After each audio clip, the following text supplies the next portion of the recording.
Thanks for staying with us here on The Pulse. This afternoon, pressure is mounting on the Special Prosecutor, Kisi Jabing, to expedite the extradition process against the former Finance Minister, Ken Ofori-Atta, who has failed to respond to several summons from the OSP despite being placed on both the wanted list and on Interpol Red Notice.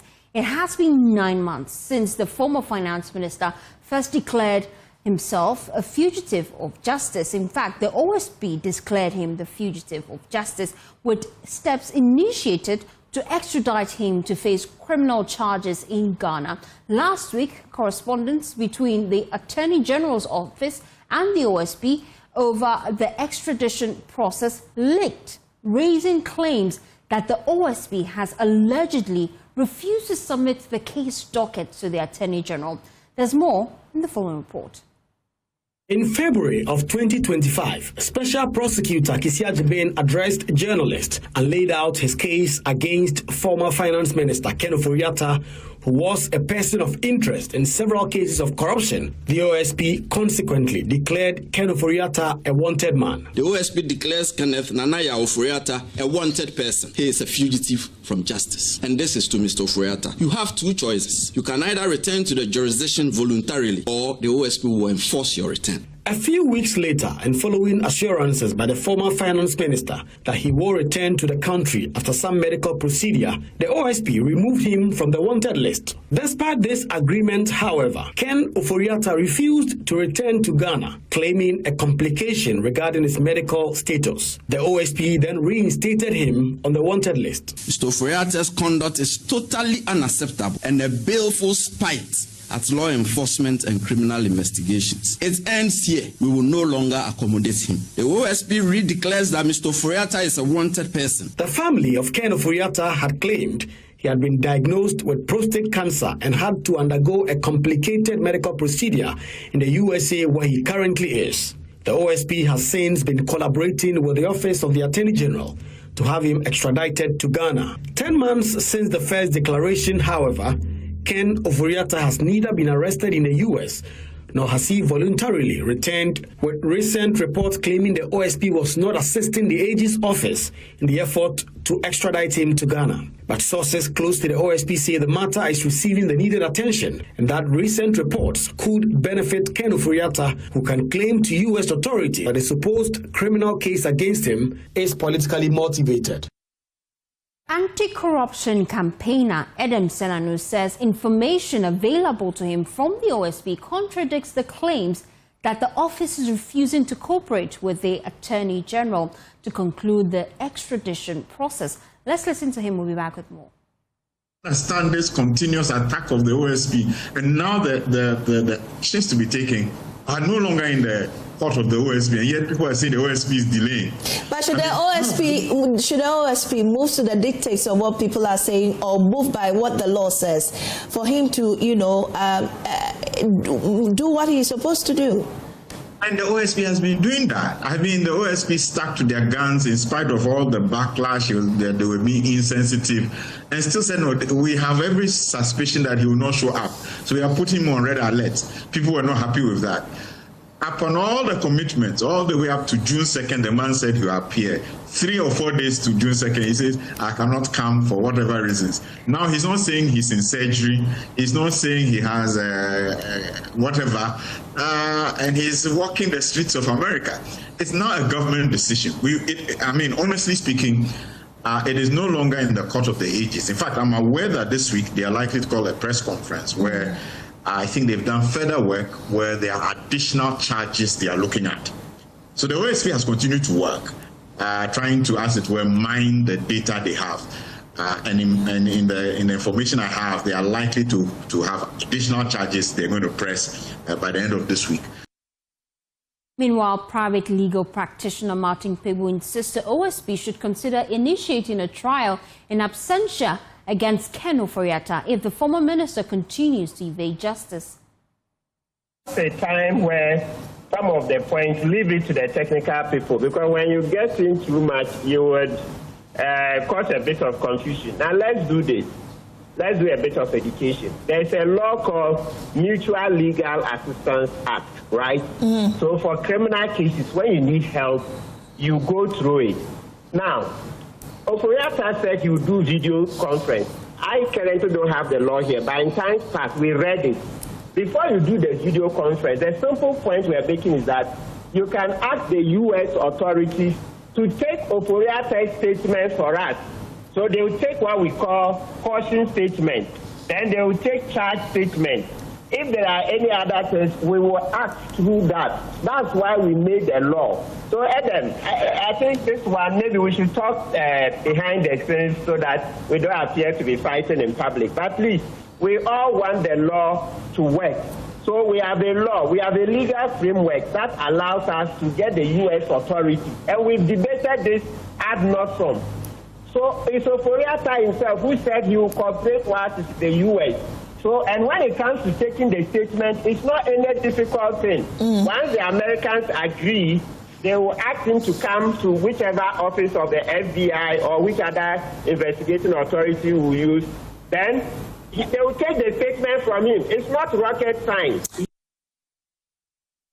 Well, here at Joy News, we've also obtained copies of some of this correspondence between the OSP and the Attorney General on this matter. Our legal desk member, Kweku Asante, has been reviewing the documents. He spoke earlier on JN today. That in June of this year, the special prosecutor wrote to the chief of staff of the president requesting assistance in their effort to extradite Ken Ofori-Atta to Ghana.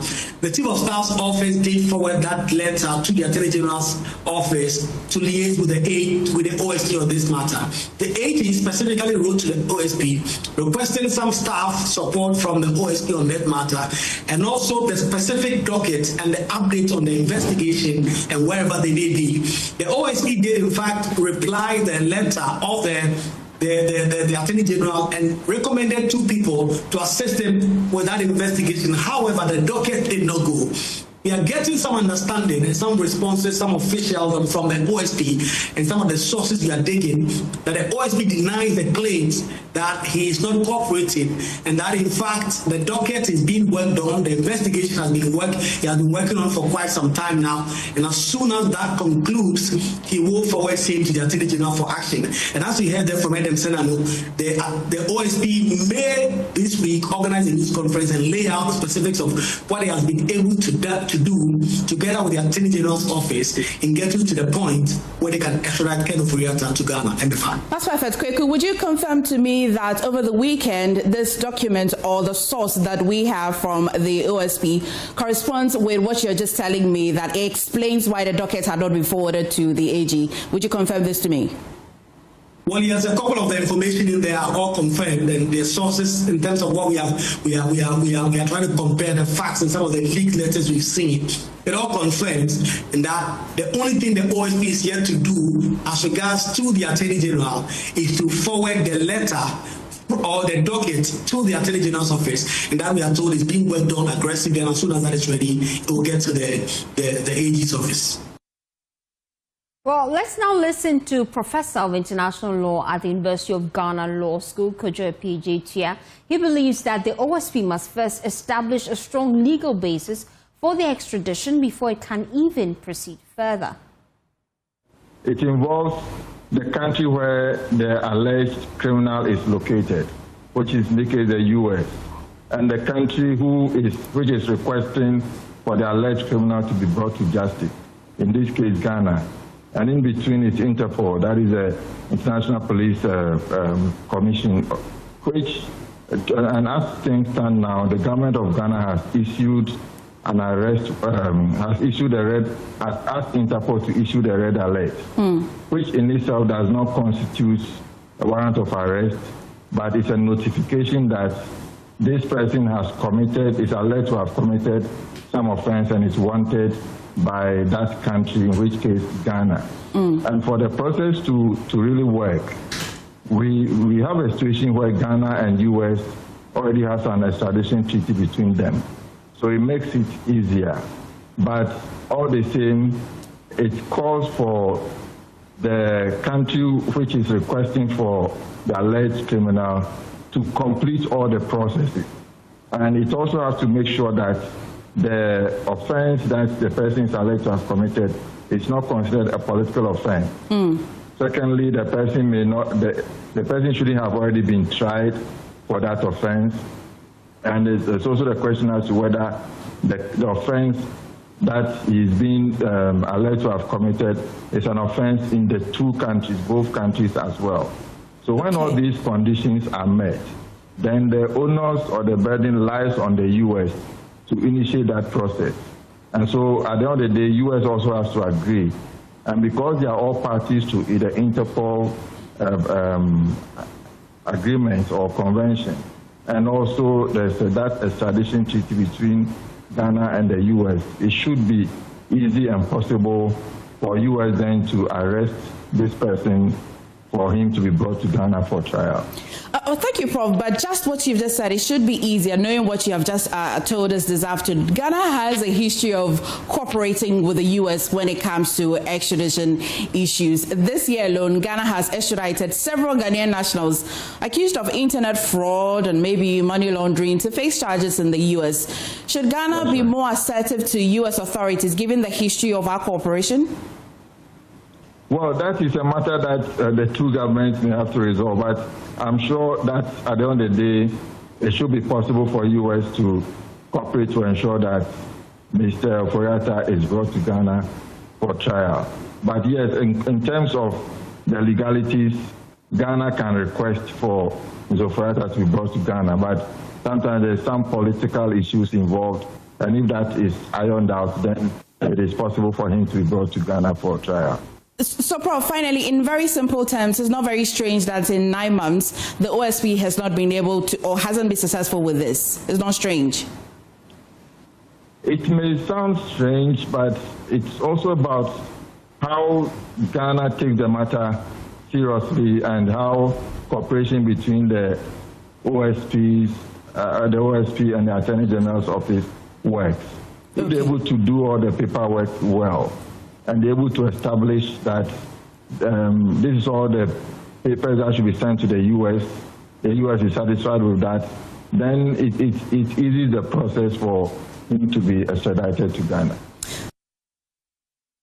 Well, it's a good time now to bring in lead counsel for the man who once held the nation's purse strings. I'm talking about Ken Ofori-Atta.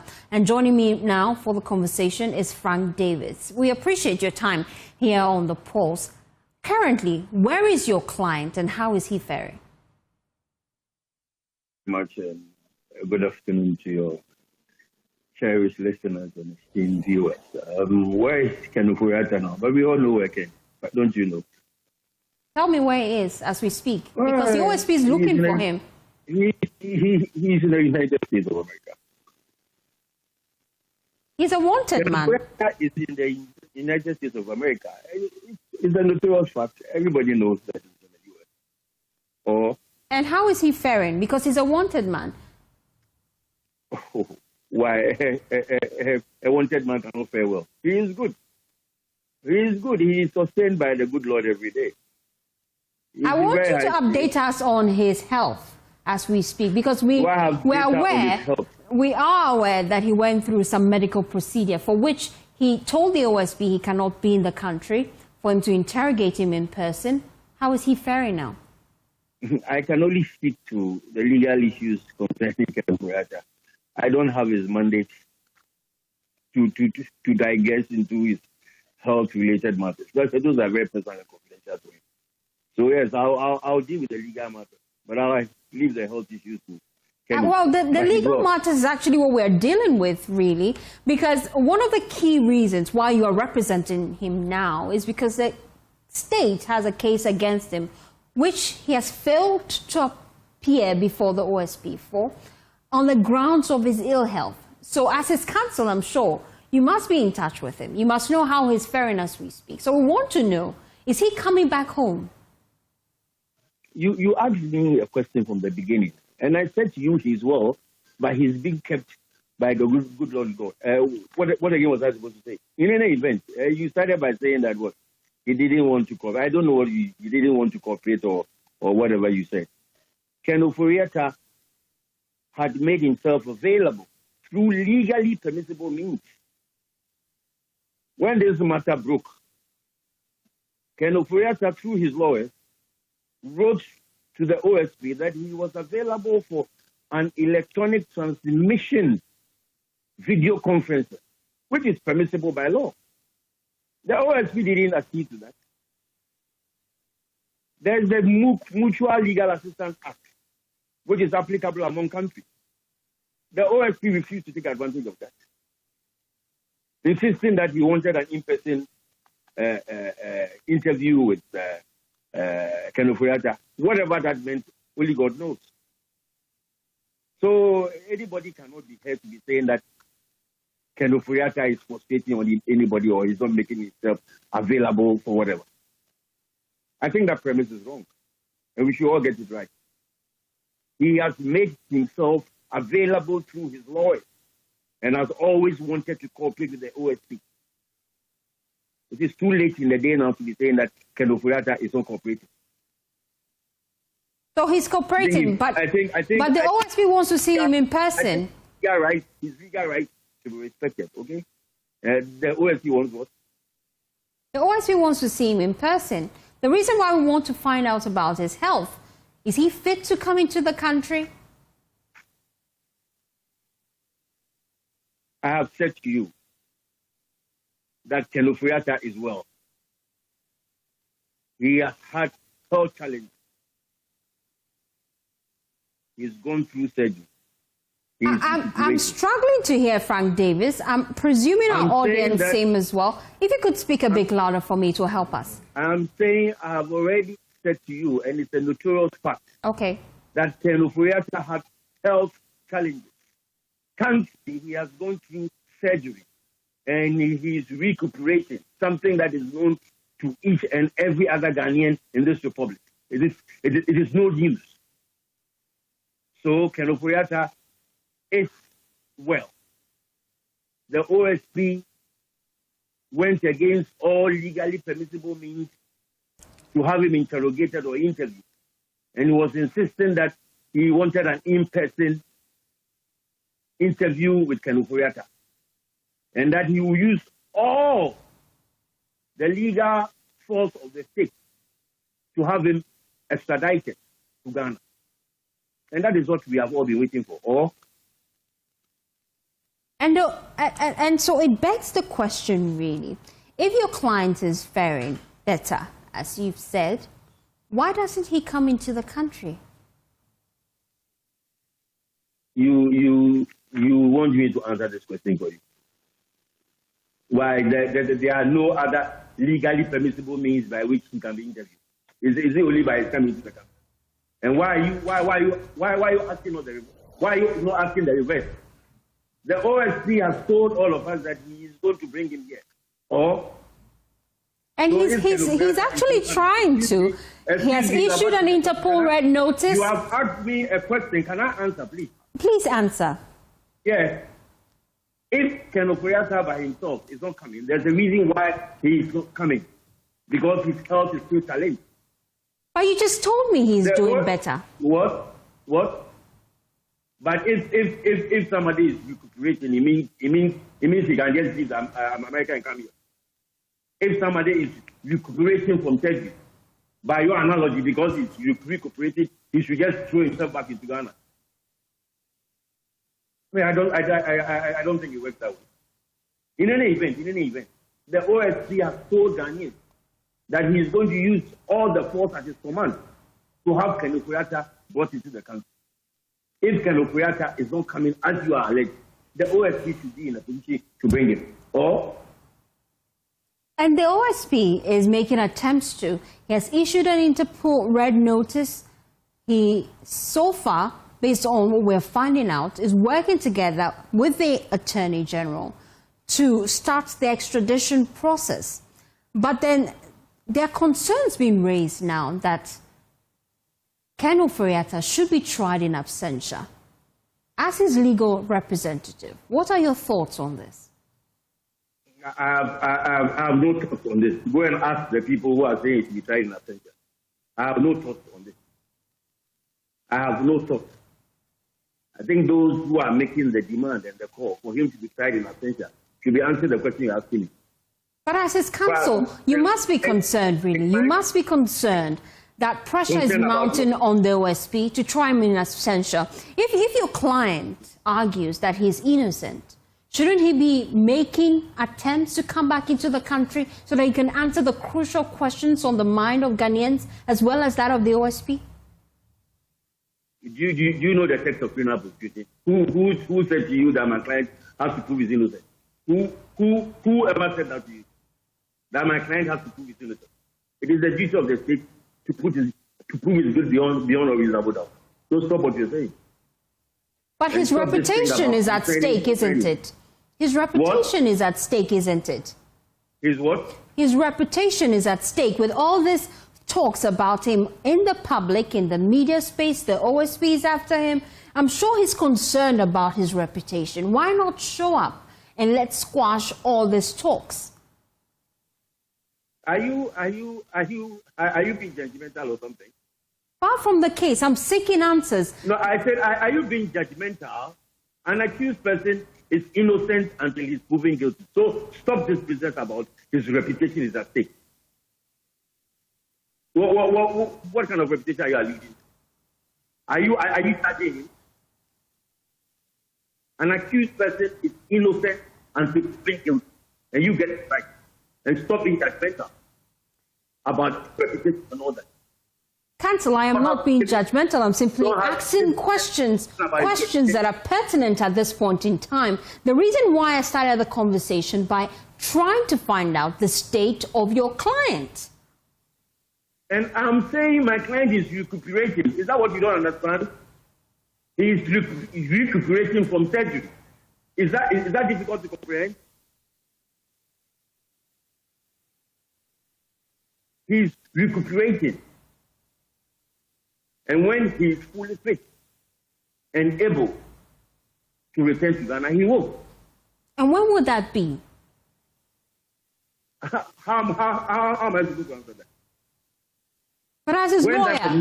When you are as his lawyer, I quit coming to the country. As his lawyer, you must be in constant communication with Ken Ofori-Atta. Are you not? He said correctly that I'm a lawyer. I'm not Chicago. I'm his lawyer. Exactly. My exact point. As his legal representative, you must be in constant communication with Ken Ofori-Atta. I am not his legal representative. I am his lawyer. Okay? I am not his legal representative. I am his lawyer. Anytime he communicates that he wants to come to Ghana, come. And Ghana will know. For now, he is recuperating from surgery, and it's in the United States of America. As his lawyer, are you comfortable with calls that he should be tried in absentia? How many times you want to ask me this question? I have said to you, make a demand on those who are saying he should be tried in absentia. I have been saying so. You are saying so. So those who are making that call and demand, ask them those questions. I am not prepared to answer that question because my client has made himself available through all legally permissible means by which he can be interviewed. And if that is not satisfactory to the OSP, fine. The OSP says he has other means by which he will bring his false return into the country. That is what we've all been waiting for, at least in the interest of everyone. So those who are saying he should be tried in absentia, ask them those questions, not me. Lawyer Frank Davies, his legal representative for the former finance minister, Ken Ofori-Atta. We appreciate your time here on The Pulse. You're still watching The Pulse. We'll be back after this quick 10. Please stay with us. Thanks for staying with us here on The Pulse. Well, at least 4 people have been killed and several others critically injured after unknown gunmen opened fire on civilians at the Garu NHIA office in the Upper East region this morning. According to Garu DCE John Abari, 4 armed men riding 2 motorcycles opened fire on bystanders at the NHIA premises while fleeing the scene, continued shooting indiscriminately at anyone in their path. The motive for the attack remains unclear as investigations are underway. Well, let's get on the ground now and speak to our correspondent who has been monitoring the situation for us all day. Albert Story, we appreciate your time. Tell us, what exactly is the atmosphere like in Garu? Relatives of the persons who are injured and even those who were killed in the attack massed up at the Garu Presbyterian Hospital. Especially for those of them who are Muslims, they are trying to see if the bodies of their relatives can be released to them for burial.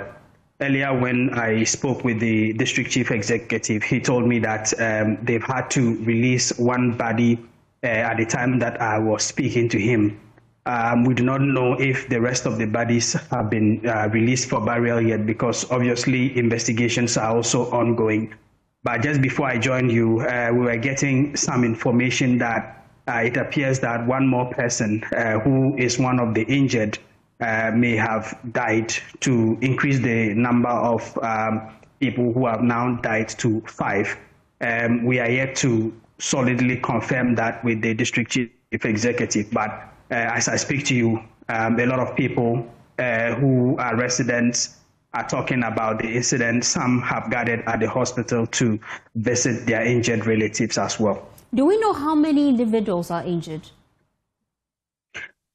So the information we got in the morning was that the morning incident where they attacked the NHI office and then went on to shoot sporadically in the town, 8 people were hit, and the 4 who died were part of the 8. So if that information is anything to go by, it means that we had 4 more people who were injured and on admission.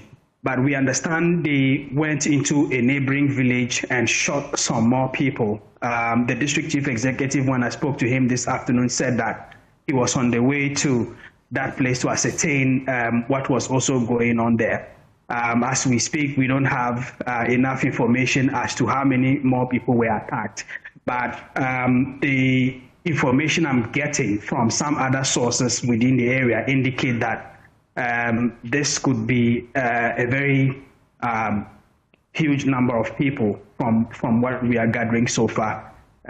In the Presbyterian Hospital where the injured in Garu were taken, there were at least 4 other people who were on admission. But it now appears that there are more people who are injured from the attack, Faustina. And so far, has the police made any arrests? From what we are learning, these gunmen were pillion riders on 2 motorbikes. So there were 2 people riding, and then they picked the gunmen who were shooting on the 2 motorbikes. So 4 people, 2 on each motorcycle. So on each motorcycle, 1 person was riding, and then you have the gunman. When they did this,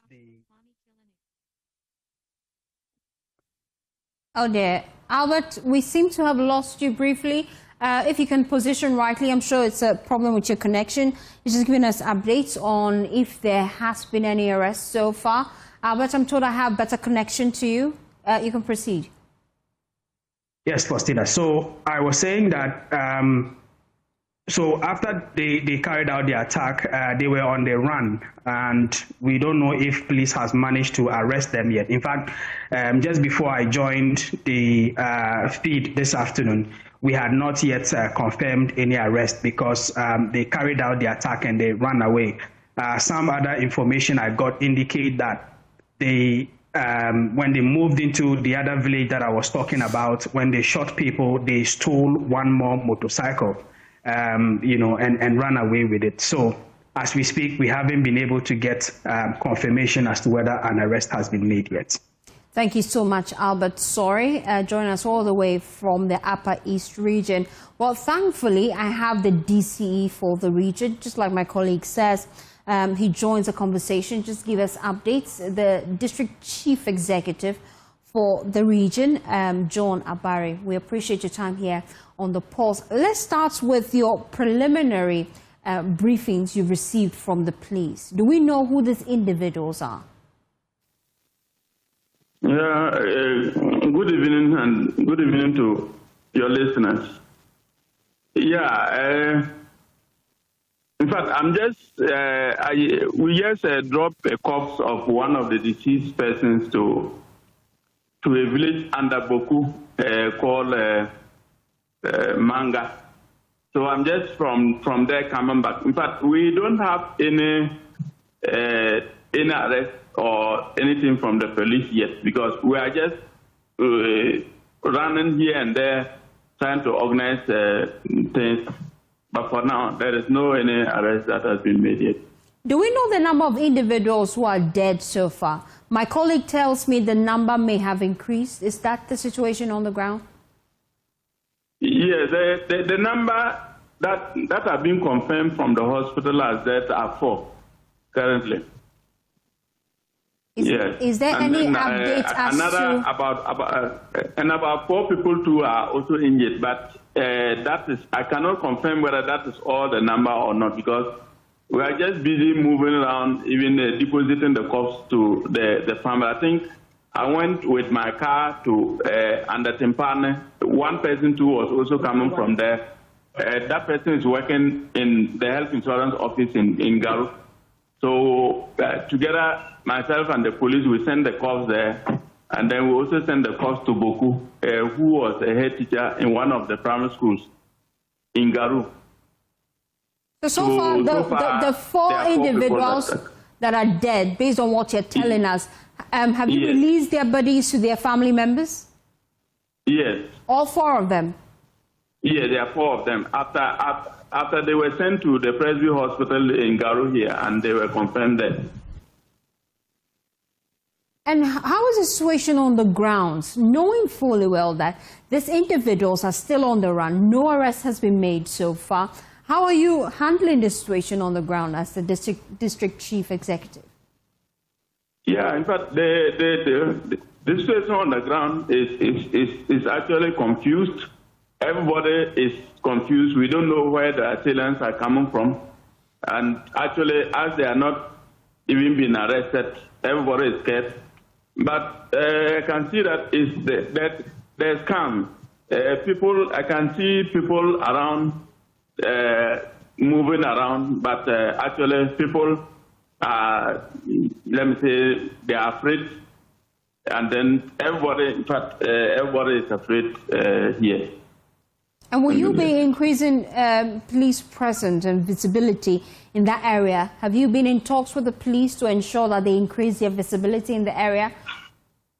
Yeah, immediately when I had the information, I informed the police commander. In fact, he was already even in the ground before I called him. And I also called the military. As of now, the military from Boku, they are around. And then they are doing the patrols. But like I'm saying, we do not have arrest yet. But after the incident, they took one route moving towards the northeast region. I think eyewitnesses who were there, they said they took the northeast region route and they went around that side. So, but whether they were actually going to northeast or they just want to do that as a cover up and catch somewhere, that one we can best tell. And this is worrying. What's the way forward from where you sit? Yeah, the way forward is for the security agencies to intensify their personnel. They have to increase their personnel here and also intensify their patrols. And then our intelligence unit within the security too, they have to also intensify their work so that we can actually get to know or get those assailants. I know if those people are arrested and we actually know where they are coming from or whom they are, I think that the tension will come down. But for now, the tension is high. Everybody is confused. They don't know what is happening. Thank you so much. The District Chief Executive for Garu joining us here on the Pulse, John Barry. We appreciate your time. Now, away from that, the Ghana Water Limited is racing against time as the impact of illegal mining intensifies, triggering a worsening water crisis now spreading across several regions. What began as a challenge in parts of the central region has now extended to the Ashanti, the eastern and western regions, where treatment plants are struggling to operate due to the major concern that they have, the siltation of major water sources.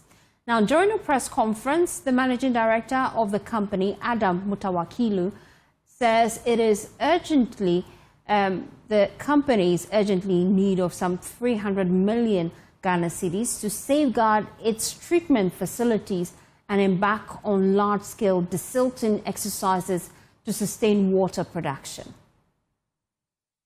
Cubic meters of silt is not small joke.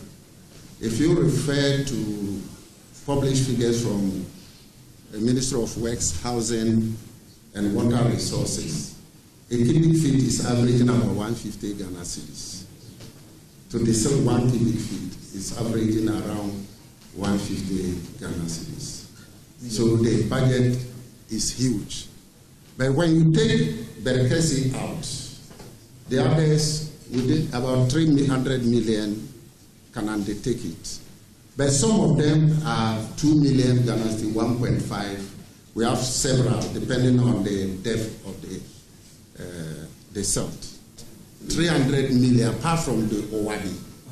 Berkesi Dam, have taken out Berkesi because PURC, they are making effort to see how they can support us to dredge Berkesi Dam. So it is estimated that we need 300 million Ghana cedis. Exactly. Back on this project. Yeah, with the exception of Berkesi. We see the evidence across our treatment plants. Emergency dredging is no longer exceptional. At Oabi last year, 2024, dredging cost about 64 million Ghana cedis. At Mampong, about 13.8 million Ghana cedis was spent in dredging. This intervention kept abstraction channels open, but they require downtime that reduce supply to our communities. Effects of siltation. Siltation breaks the system in several ways. Operationally, we face more frequent shutdown when turbidity exceeds what our system can handle. We pause to clean structures, remove sludge, and wash filters more often. Depressing output and reliability. Chemically, water that once reported to alum, that is aluminium sulfate, now demand improved treatment after storm events dominated by fine clays and colloids. Mechanically, abrasive solids erode pumps, parts, and other structures, leading to multiple breakdowns, premature water, unplanned replacement, and longer workshop queues. Energy-wise, abrasion pumps pushes pumps outside their efficient operating range, so we burn more power to move less water. The waste heat system include Eastern Region, Enyinam, Kibi, Osino, and Akimoda on the Brim River, then in Sawam on the Densu. Central and Western regions, we have Dabuasi, Sechrehiman on the Pra River, and Bonsa on the Bonsa River, Kwanyaku on the Ayensu River. In our central region, we have Odasu on the Oda River, Konongu on the Anum River, and Berkesi on the Ofin River. He adds that failure to implement the recovery plan immediately could cripple sustainable water treatment, with the cost of treatment in the Ashanti region alone surging to about 400%. In our catchment treatment plans, we have progressively shifted from a predominantly alum regime to carefully selected polymers. This shift is technical and unavoidable. Polymers perform more efficiently at today's stability profile than alum can, but it carries a financial consequences. For example, chemical costs at Berkesi, Odaso, and Konongo in the Asante region has increased by about 400%. Polymer costs more kilograms required to gather dosing control and quality assurance. and often involve relatively high foreign exchange exposure because most of these polymers are imported. We don't produce them locally.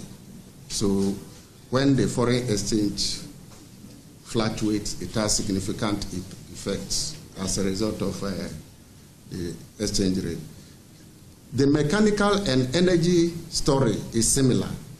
Silt-laden water shortens service interval, increases spare parts consumption, shrinks standby margins, and add pressure to operating expenditure.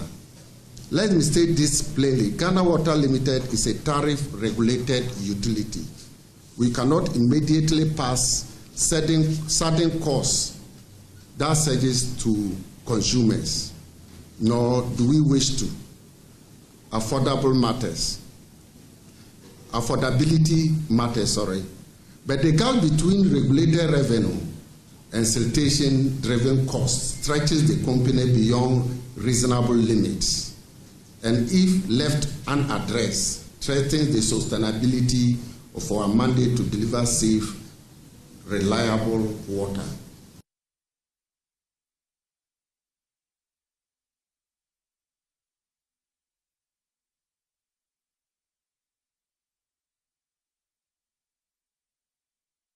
Well, away from that, he was born to a trader and a mechanic at just 17 while on assignment as a news intern.